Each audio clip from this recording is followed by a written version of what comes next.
So welcome everyone. So I'd like to welcome you to this latest installment of Chest Google Hangout. It's put together by the Training and Transitions Committee. And today we're going to be talking about how to prepare for fellowship interviews. So the idea in this chat is that for all prospective candidates, residents, faculty, or practicing physicians that are planning to do a fellowship in pulmonary critical care, to talk about some of the topics dealing with fellowship interviews, both from the perspective of the interviewee, but then also from the program director standpoint. So today, we have a phenomenal panel with us. So all program directors or associate program directors are going to be joining us to kind of talk about what goes into a fellowship interview. So first, we could start out with just making some introductions and just kind of tell you what our current role is. So if you've watched the previous Google Hangout, you may know me. I'm Josh Smith. I'm the current program director at the University of Wisconsin. I served as the associate program director for the past 3 years, and then I guess they decided I was doing a good job, and so last month they named me as the acting fellowship director. So here in about a week, we're going to start our first round of interviews. So I thought this was a perfect timing to talk about what to do for fellowship interviews. So on my panel today, kind of start out with introductions, start out with Geneva Tatem. Geneva, why don't you introduce yourself and tell us where you're from? Thanks, Josh. Yes, I'm Geneva Tatem. I'm the fellowship program director for pulmonary critical care and a separate critical care program over at Henry Ford here in Detroit. So I'm really happy and excited to be on this panel. I've been in this role now for almost 10 years. Much like you, Josh, I was APD for about 4 to 5 years before I ascended to the role as program director. So we are just in the midst of starting up interviews this week, and it's a really timely conversation. Awesome. Well, thank you for joining us today. Next up, we have May Lee. May is another veteran of the Google Hangout. She was on our last one. So May, why don't you introduce yourself? Hi, I'm May Lee. I am currently the fellowship program director at the University of Southern California. Like Josh, I was recently promoted. I was APD for the last year and a half, and I just started as PD in July. But prior to this, I was an IM PD as well in a community hospital. So I've been in a PD role for a long time. And like everyone else, we have just screened through all of our ARIS applications, and we're about to start interviews shortly. Awesome. Well, congratulations on being named program director, joining the club. And so finally, we have Stephanie Levine, who is joining us today from Texas. Thanks, Josh. So I'm Stephanie Levine. This is my first experience at the Google Hangout. And I've been the program director here at University of Texas Health Science Center, San Antonio, going on 12 years. Prior to that, I was the APD for about 5 years prior to that. We are a fellowship about 4 per year. 1 year is 3, so we're 4, 3, 4. And we are also getting ready to start our interview process. Excellent. Well, again, thank you all of us for joining us today. And so I thought what we could do is to frame this discussion around maybe 3 main topics. So it's what can the applicants do before the interviews, kind of thinking about career plans, that type of thing, because they're going to get a lot of these questions during their application, during their interviews. What program directors are looking for in a candidate, and maybe some tips for the interview itself, and even getting into the application. I realize right now ARIS applications are already in, but kind of thinking for future years, what can people do, kind of thinking about their ARIS application. So to start out with, kind of thinking what you, the applicant, can do when you're getting ready for your interviews. It's really kind of thinking about what do you look for in a fellowship? So, when I talk to applicants when they come through, I ask, what do you look for in a fellowship? And I think a lot of us kind of want similar things. So most people will say, I want a strong clinical program. I want the opportunity to participate in research. Some people want to do a lot of research. Some people maybe a little bit less, but at least some kind of opportunity to do that. And then, a supportive, nurturing fellowship program that's going to let you grow throughout the years and be ready to practice at the end of it. So that's what most people want. But really, I think what can be helpful as you as the applicant is thinking about what do I want to do for the rest of my life. And I know it's a little bit hard to do because you're in residency and you're working really hard. You've got wards and you've got rotations and you're trying to do some projects, but kind of thinking about, are there any things within pulmonary and critical care? What might you want to be doing that? So kind of thinking about specific research or subspecialty interest. Do you have any? And if so, do you want to shape your career around them? So kind of thinking towards that, things that I might ask applicants when they're coming through is, do you have a particular interest in some kind of subspecialty? And if you do, what do you enjoy about that? What about your research project did you really enjoy? What experience in the past have led you kind of think about that as a career? And so, as a panel, are there any particular questions that you like to think about or ask the applicants, or things that they might be able to prepare themselves to kind of think about any kind of future careers, or kind of thinking about specifically interest in one particular area? I can start, Josh. So I do tend to ask the applicant if they have, if what they envision their future, the 5 to 10 year future, private practice versus academic. And usually in that discussion, a subspecialty interest comes up. So I think many of us, or maybe all of us, have various, we're pulmonary hypertension center, ILD center, transplant center, IP. Those conversations often come up when I'm interviewing applicants. Yeah, and I would echo that. I think that probably comes across pretty commonly, but I would also, say to applicants, if they're not really sure, that's okay too, yeah, as long as they know that that's something they want a broad exposure to, and maybe they'll find what their niche is going to be, once they find the right program. Yeah, absolutely. It's one of those things that I think, like, thinking about it, and even if you don't necessarily have the interest, but if you do come to the interview and say, yeah, I really like ILD, what is it that you like about ILD? So thinking about it ahead of time and saying, what is it that I really enjoy about it? What experiences have I had before to kind of prepare, or kind of led me to make that decision? And I think Stephanie made a great point, is also kind of thinking about, what kind of career do you think about? Are you thinking that you want to be able to stay in academics? Do you want to have kind of a research heavy type career? Or are you thinking about community practice? And it's not something that you necessarily have to come out and say, I want to do community practice, I want to do a bench career, but just thinking about it ahead of time, so that you've thought about it and kind of thinking about, when I'm ultimately choosing a program, what do I want to have in that program, to thinking about a future career. Mm-hmm. And like Geneva was saying, you don't necessarily have to know what you want to do for the rest of your career, but if you have an idea, it's really helpful, because then you can sort of frame your questions and your thinking around the program and whether or not it's going to fit with your ultimate career goal. Again, you don't necessarily have to know that, but if you have sort of a clue, it's helpful.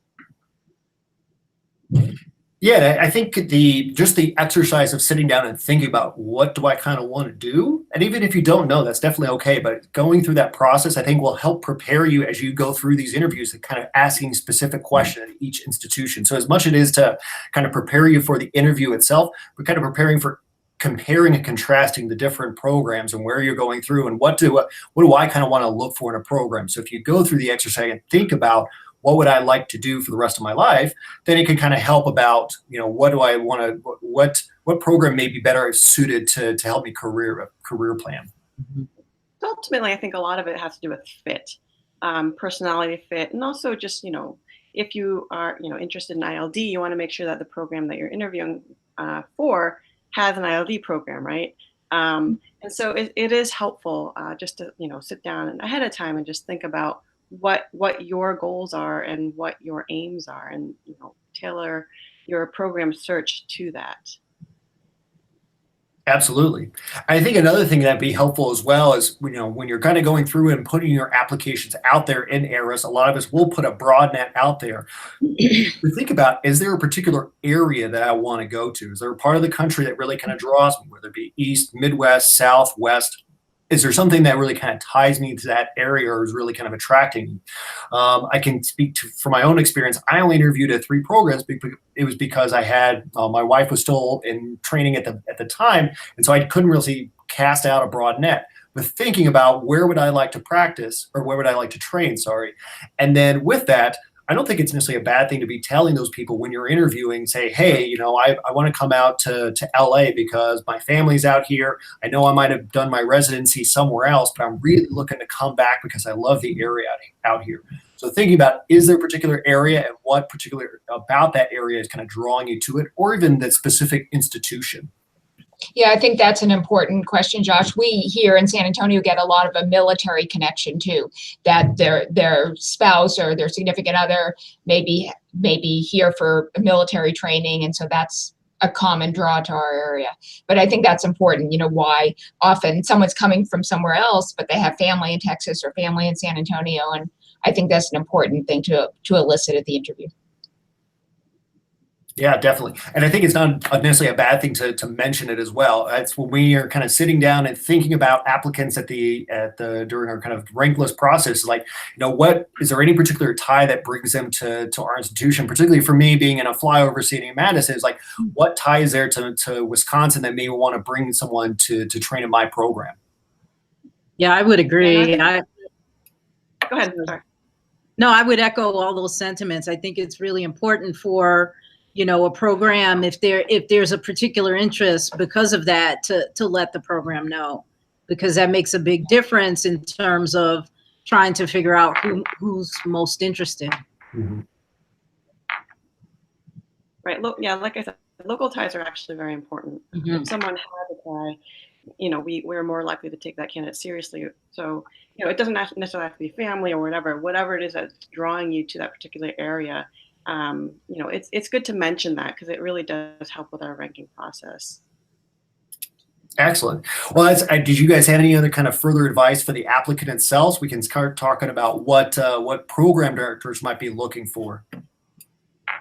I mean, we may be getting to this later, Josh, but some of the things like make sure that you introduce yourself to the program coordinator and that you're very polite with the program coordinator. We hear all that stuff. If someone was rude or short with the program coordinator, that gets back to us. Likewise, when you're meeting the co-fellows, again, it will be prudent to be polite and courteous and straightforward. Absolutely, I completely agree with that. Is that you would be for the trainees and the applicants out there, you'd be surprised what kind of gets back to the program directors or even gets back to any of the faculty members. So absolutely being nice to all the program coordinators, as well as to the fellows if you're going out for the dinner the night before or on the tour of the hospital or the lunch as well, being kind to the fellows and asking them good questions and being engaged in conversation. And don't be on your phone. If you're texting all the time, like even when you're with the fellows at the lunch, that happened several years ago. Someone was texting the entire lunch, and so that didn't go over so well. Yeah. Phubbing is a bad thing. It's bad to phub your spouses and your children, but it can be equally bad to phub your future co-fellows. They may notice that, so might just want to put your phone on airplane mode and turn it off for the next couple of hours. I also think the preparation prior to showing up at the interview is nice. It's always nice if someone knows something about your program, and it shows some real interest and dedication to your program if you know specific details. And so, I would recommend doing a little bit of research prior to even showing up, so it shows that you're well informed about the programs that you've applied to. Yeah, I think that's super important, even to the level if you know who you will be interviewing with, perhaps to look up their areas of research or expertise and just be familiar with it. I think that shows interest. I completely agree. And you never know. I mean, if you end up training in that institution, you may end up working with that person for the next 3 years and maybe even kind of future going on. And it may even be that you don't match that program, but by making that introduction and finding out that, hey, this person is interested, that I'm also interested, you may end up collaborating with them at some future point in time. So, absolutely. Looking at the fellowship website, I have to say we put a lot of work into our website. We try to make it look nice for everyone that might be perusing through. But so going and reading what the fellowship have to offer, and then absolutely reviewing the bios ahead of time to kind of see what people's interests are, and maybe you can even stripe up a conversation that ends up lasting for well beyond what the allotted time is for that interview. And you'd be kind of surprised. It is kind of a small community out there, particularly if you have certain research or subspecialty interest. You may see these people at meetings for the next 20 years, and they may still remember you and say, hey, you came and interviewed with me in my program, and maybe you didn't match with me, but I still really like this person, and I want to collaborate with them on future endeavors.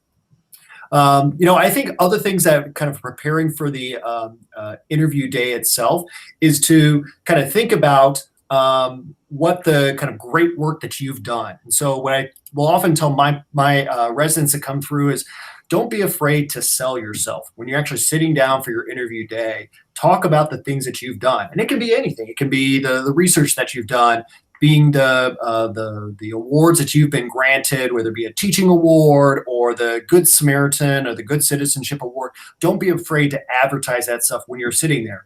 It's a little bit of being humble, but also bragging at the same time, saying, hey, I've done a lot of things, so this is why you should actually take me as a candidate. Yeah, I would agree. And I think it's a fine line between selling yourself and coming off a little bit too confident. You have to be careful with that and just make sure, you bring sort of your true, genuine self to the conversation. And I think that will go over very, very well. Yeah, absolutely. I think being yourself is one of the most common piece of advice that I give. And, when I asked other people that are program directors, what advice would you give for applicants? That's pretty much it, being yourself. Trying to talk about the good things that you've done, but don't sell yourself as something if you don't necessarily plan on doing that. So don't necessarily go somewhere saying, oh yeah, I want to be an NIH researcher, but really in the back of your mind saying, I would actually prefer to be taking care of patients. So try not to sell too much, because at the end of it, we all want to be happy. So the programs want to be happy with really good candidates. And then the trainees, you want to be happy at the end of your fellowship as well. So not necessarily selling something that you may not necessarily be, and just trying to be as natural and being yourself and being honest as you can. And I think to follow that up, Josh, the other thing is for, like you mentioned earlier, whatever's in your application is fair game. So if there's something on there like a research project that you weren't really heavily involved in, you need to be careful about that. So be prepared to talk about any and everything that's on your application. There's nothing worse than a candidate being asked a question about their research and they have no idea what the project was about. So that becomes really important as well. So when you're selling yourself, you want to be, honest about what you have and have not, contributed, especially in terms of research. Absolutely. I don't know, May, you're smiling. Did you have something to add there? No, it's just, you want to make sure you're honest, because again, the last thing you want is to recruit someone who ends up not, fulfilling whatever it was that they sold you. Yeah. So please be honest. We're not, it's okay to say that you want to be a community physician. For a lot of us, we're training, good clinicians. Some of us, are looking for researchers. Again, each program is very different. And again, it goes with fit. You don't want to sell something that you're not going to want to do. And so we all just want to make sure that, like Josh was saying, everyone's happy, everyone's doing what they want to do. And that just makes for better training for everybody. Mm-hmm. Yeah, I completely agree. With the what Geneva's talking about with putting stuff in your application, it can be some of the smallest things, but like when you put the errors will have you put in interest that you have. And I kind of remember, actually, this is going back to residency, people putting in it that they like to cook. And then you actually go and interview them, or you ask them, all right, so you like to cook. What do you like to cook? And they see something like mac and cheese. If you actually like doing something, make sure you can talk about that as well, because we do kind of look through the entire application just to see what kind of interesting things we can ask you. I'm not saying we're just going to throw the applicant the curveball, but just kind of looking through what makes each person a little bit different. What can they bring to our program? And same thing goes for the personal statement. If you want to kind of include an anecdote or something about your past in your personal statement, just be prepared to talk about that as well. I think the personal statement can be overlooked at times, but I try to read through each personal statement, kind of see what people think is important enough to include in their personal statement. And so at our place, Josh, we also tend to ask the usual questions. I personally asked about weaknesses and strengths, things I'd like to improve upon. Sometimes the greatest life challenge, and sometimes also a challenging clinical case. So, I mean, not so different than what you might be asked at residency, but those would be kind of standard questions that we typically ask somewhere in our day of interviews. Absolutely. Yeah, I tend to ask a lot of those as well. And I think it's even a little bit more meaningful than for residency interviews because it's you're a medical student and where you're necessarily involved. But definitely we've all had as residents had those challenging cases or a time that we felt that we were needed more support or something like that. Or as you said, what are our weaknesses? And I think that's another good kind of exercise to do before your interview day is to think about, all right, what if I have any, what are my weaknesses and am I prepared to kind of talk about those?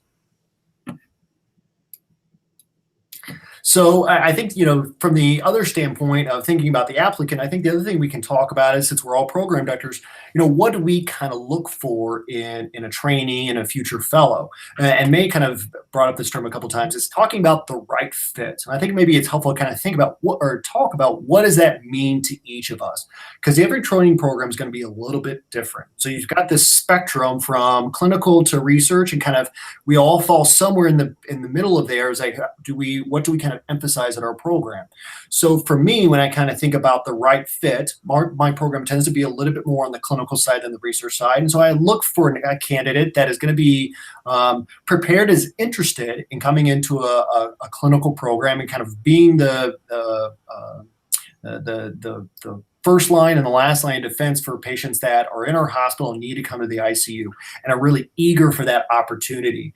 I also kind of look for do you seem to fit with the other fellows? And so that's what we kind of talked about earlier is that how do you interact with the other fellows? And I will often sit down with my current fellows at the end of the interview season and say, hey, are there any of these applicants that you really liked? Any that didn't seem to fit quite as well? And which ones would you guys stand up at the table and say, we have to get this person?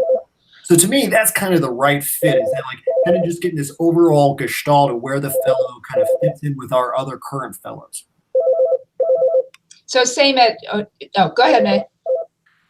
No, it wasn't me. Oh, so same, very similar sort of feedback from the fellows. In fact, they run right in as soon as everyone's left and they give me their feedback about kind of how lunch went and who seemed to be a good fit. Or really, it's more who is not a fit. So in general, they're open, and if it's someone that really just something was very off in the fit is perhaps when they'll emphasize that to me. But we're also here in San Antonio a mix of clinical and research, but I think our emphasis is on training strong clinicians, whether they stay academic or end up in private practice. And we've had candidates like skip out on lunch or the tour, and that all gets back to us. Yeah, absolutely. So, I mean, really just be careful. I mean, you really should be on your best behavior. Yeah.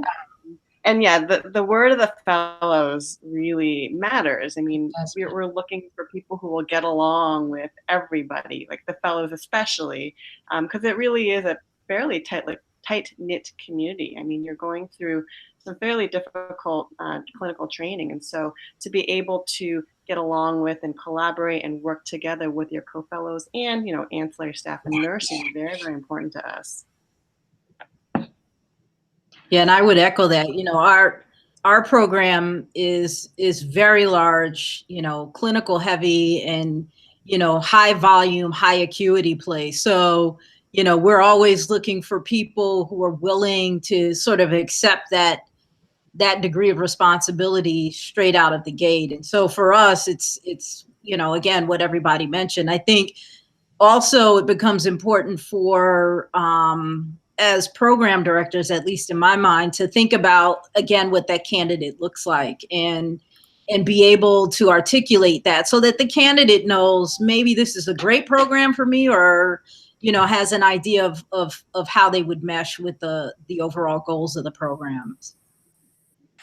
Yeah, and I think that what we were saying before about being yourself. I think being yourself with the other people around the fellowship. So around being yourself around the other fellows is really important because they can kind of pick up on if you're trying to oversell yourself or not maybe not necessarily being true to who you actually are. They can pick up on that and will come back to us and say, hey, this guy just didn't seem like quite the right fit. And he was telling me one story, but then you talk to someone else that was interviewing and you get a different story. So trying to have a consistent message and really just trying to be true to who you actually are and what you want to do with or what you're hoping to get out of a fellowship. Mm-hmm. So, I think that in addition to talking about the right fit, we can, as program directors, we will kind of scour through numerous ARIS applications, kind of pare our list down, and then really once it comes down to interview time, really kind of focus on those ARIS applications so we can see what someone's like on paper. You can look at your scores, look at your personal letters, your letters, recommendation, your research, and kind of have ideas about what we want to ask you. But really, the interview day is for a chance for us to kind of see what the person like is in person, because this is going to be someone we're working with for the next 3 years, maybe even longer, if you choose to stay on as a clinician at our institution. So getting an idea of what you're like in person, this idea of emotional intelligence is out there, because it really is, that's what we're kind of looking at, not really, but part of what we're looking for in an interview. And so, Geneva, I know you've had some experience in kind of talking about emotional intelligence. Do you want to mention just a little bit about what that means and what we might be looking for? Yeah, so I mean, the basic, tenet is to really think about, how you handle yourself, sort of empathetically and also judiciously, and having some situational awareness. And in our program, our interview is actually structured to kind of pull some of those pieces out, because I think as program directors, we all struggle with, seeing outstanding candidates on paper and really trying to get a sense of who they are and bringing that application to life. So I think, in terms of looking at, what May has mentioned, what everyone has mentioned in terms of fit, is looking at sort of those behaviors that, successful people in your program display over and over again, So again, like for my program, heavy clinical, high volume, we're always looking for people that have, good leadership skills, because we're so, everything about how we function in pulmonary and critical care is all team-based. So someone who can lead a team, someone who can interact with other people on the team, someone that has, an ability to self-regulate and control themselves, especially when things get, chaotic and out of control, which I think we all have experienced in the ICU, being able to kind of find those people that exhibit those behaviors become important to us. And so part of discovering that fit is really being able to have a conversation about those types of situations that have been handled before. And so we, spend a lot of time, taking our applicants through those types of questions to have them just tell us what their experience has been, because that really helps illuminate, what they've done in the past and who they are, and gives us an idea of what we would expect them to be really good at in our program. And so I think it any way that you can have an opportunity to really see who the actual person is outside of just their academic achievements thus far, I think really becomes advantageous. Right. Because, if you've been offered an interview, it's a sign that you fit criteria. And so after that point, it's all about personality and being able to get along. So once you've been offered the interview, at that point, it's all about how you present yourself. Yeah, and I really like what Geneva said there. It was like, kind of what we're looking for. This is a high stress situation. I think of any program you're going to go to, because you're in the ICU, because you have really sick patients, and you're going to be put in some high stress, high stakes conversations. So it's kind of an idea of like, how resilient are you when you're kind of forced with these difficult situations, difficult moments, and difficult conversations. And I think, what Stephanie was kind of talking about, some of the questions we might ask is, when have you kind of faced a challenge in your residency? When have you kind of felt that you, felt a particular weakness that you might have? And that will get a little bit into kind of what's it like to be in a little bit on the edge of having that conversation with a sick family member, and how do you kind of deal with those situations? Yeah, I think that's a good point, Josh, and what has been said. For example, when I ask that question, if someone says the night I got 2 admissions at the same time, that's probably not gonna bode so well going forward, right? So right. You want to kind of, I guess another thing I'd emphasize is kind of teamwork and collaboration. I think that if there's any way to elicit how good the person is, the applicant is at those type of relationships, because there are times that, this service is busy and someone has to step in and help their co-fellows, and that happens all the time. So Absolutely. assessing that, which is sometimes difficult to assess on a one-day interview session, would be important as well. Absolutely. So, I think another question will come up sometimes, and this is more after the interview, is that, what do I do about kind of that follow-up thank you note, email, something like that? Should I be sending a letter to everyone of my, everyone that's interviewed me, the program directors, the program coordinators? What should I be doing there? And I'll be honest, I'm not sure there's a consensus among program directors whether, how we feel on this, whether we send out those emails as well. So I think from my perspective, I think an email is always helpful. I want to take about it. They're not always helpful, but it can never really hurt to send in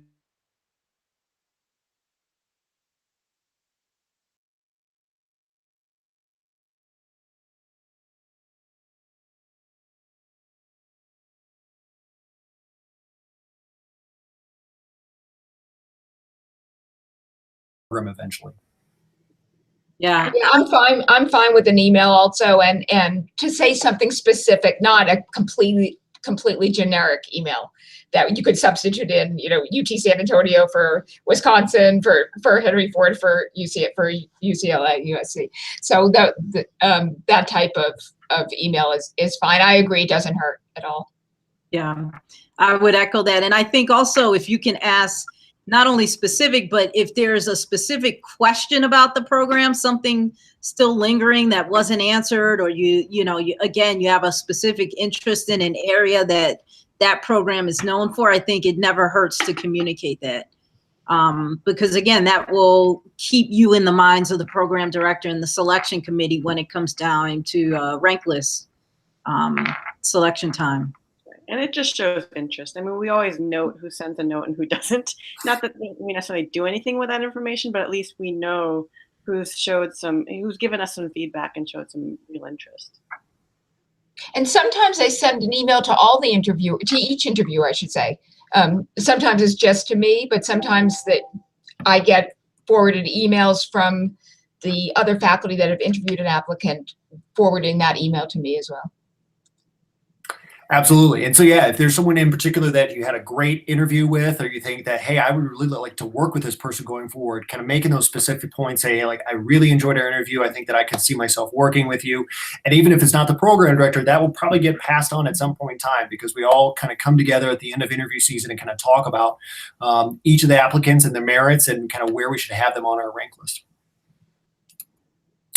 I think that, one other thing we could talk about is, what are some of the questions that applicants can ask during their interview that may be helpful to them as they're trying to narrow down the differences between the programs? Because ultimately, when you go and talk to these programs, they're going to start to run together, particularly if you've had several interviews. Every call room looks the same. Almost every ICU looks the same. So what in particular can you ask when you're at these different interviews that can help you kind of clear your mind, kind of think about where should I be deciding where I want to go and train? So I think one of the questions that it kind of gets to what we were talking about at the very beginning is, are there particular interests, whether it's specific things that you want to get out of fellowship, that making sure that the program has that? So if you have an interest in ILD, I think even May had mentioned this. If you have an interest in ILD, asking, do you guys have an ILD program? What does that program look like?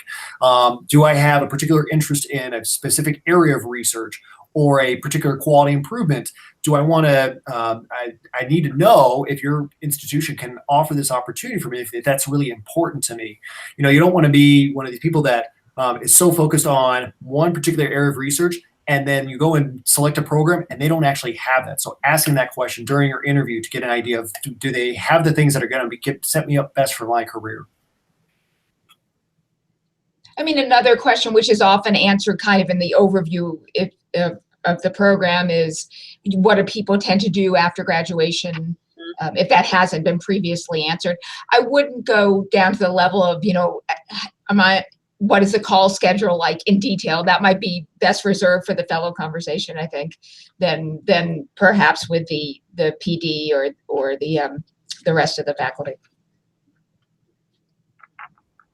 Yeah.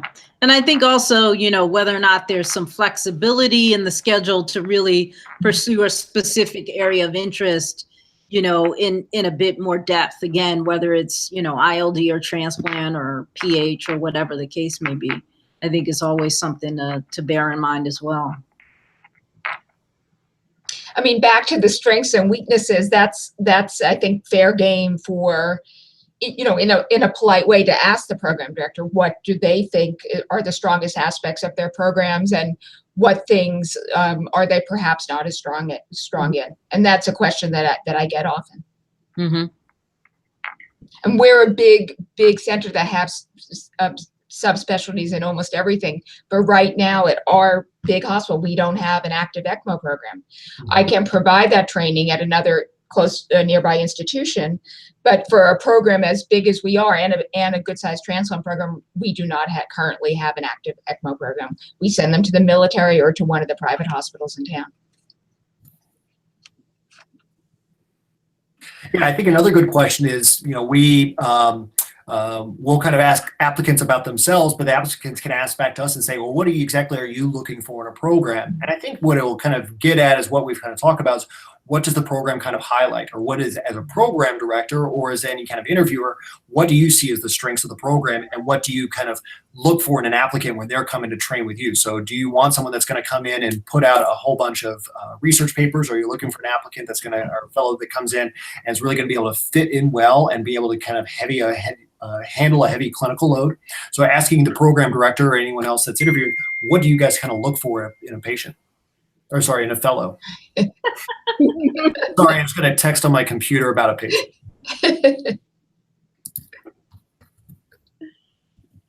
Well, excellent. So I think we've had a really good conversation here. I'll kind of ask, are there any questions out there that you guys might have? And if not, then we can kind of wrap up this Google chat.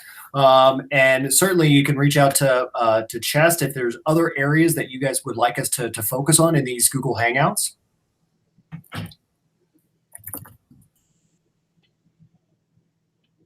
All right. I don't think we have any questions, at least from the YouTube people. So I think with that, we'll close. So again, I want to thank everyone that's out there watching. And then as well, thank you to my wonderful panel today for having this kind of lively discussion, fellowship interviews. And hopefully we'll have more sessions on Google Hangout coming out from the Training and Transition Committee in the next several months. So thank you very much. Thanks, Josh. Thanks.